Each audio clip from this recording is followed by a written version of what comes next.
الرجيم بسم الله الرحمن الرحيم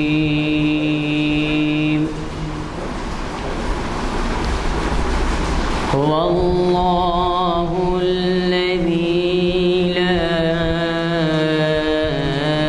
إله إلا هو عالم الغيب والشهادة هو الرحمن الرحيم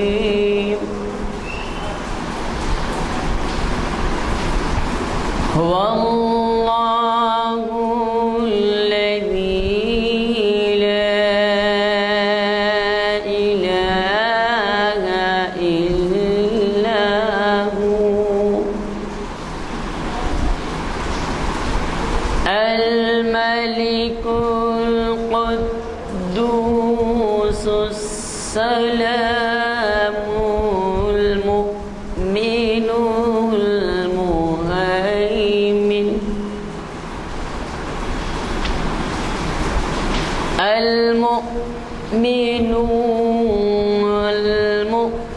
المؤمنون المهيمن العزيز الجبار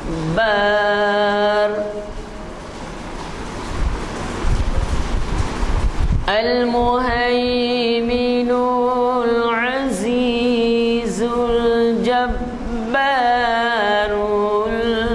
المتكبر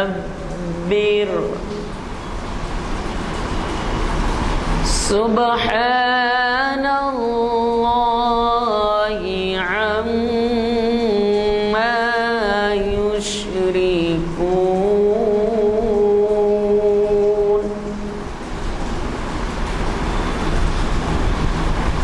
هو الله الخالق البارئ المصور له الأسماء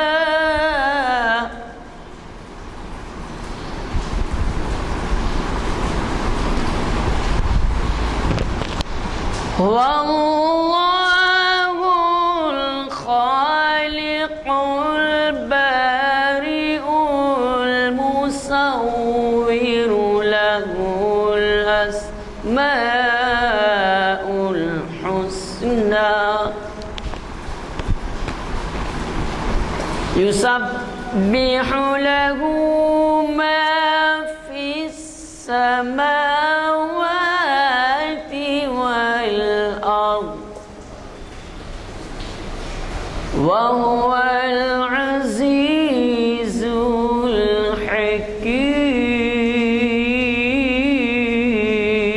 الحكيم صدق الله العظيم